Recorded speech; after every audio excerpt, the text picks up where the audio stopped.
Good morning. ఇది Monday రోజు mini blog. ఇంకా ఇంటి ముందు కొన్ని చెట్లు ఉన్నాయన్నమాట. సో వాటిలో కొన్ని పూలు పూసాయని కోసుకుంటున్నాను దేవుడి ఫోటోకి. అండ్ ఈ రోజు నైట్ అంటే జానుకి స్కూల్ జాయిన్ చేయడానికి అయితే వెళ్తున్నాము. మొన్న సాటర్డే వెళ్ళాను కదా, సో ఒక 4 స్కూల్కి అయితే చూసాను. ఈ రోజు ఒక 2 స్కూల్స్ అయితే చూసాను. జ్యోతినివేస్కి వెళ్ళాము. ఇది ఫస్ట్ స్టాండర్డ్ నుంచి జాయిన్ చేస్తే బెటర్ అనుకుంటున్నాను. ఎందుకంటే ఇది ఇంత పెద్ద స్కూలు, చాలా చిన్నదా ఈ పిల్ల.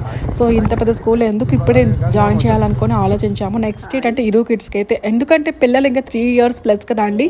సో ఇంకా కిడ్స్కి సంబంధించింది అంటూ ఒక స్కూల్స్ ఉంటాయి కదా, ప్లే స్కూల్స్ లాంటివి, అలాంటిలో జాయిన్ చేస్తే బెటర్ అనమాట. ఇది ప్లే స్కూల్ నుంచి ఎస్ వరకు ఉంటుందన్నమాట.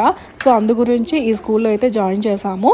అండ్ ఇక్కడికి వచ్చిన తర్వాత ప్రజెంట్ సమ్మర్ క్యాంప్ అయితే నడుస్తుందండి. ఇంకా వాళ్ళ నాన్న ఏంటంటే నా కూతురికి అప్పుడే స్కూల్ జాయిన్ చేయాలని తలగొక్కుంటున్నారు, టెన్షన్ అయిపోతున్నారు ముందుగా. సో నెక్స్ట్ డే అనేది ఒక 2 hours అయినా ఉంచాలి అని ట్యూస్డే రోజు ఏంటంటే స్కూల్కి వెళ్ళేసి వాళ్ళ నాన్న అయితే డ్రాప్ చేశారు. కొంచెం బ్రేక్ కూడా యాపిల్స్ ఇంకా ఆరెంజ్ అయితే కట్ చేసి ఇచ్చాను.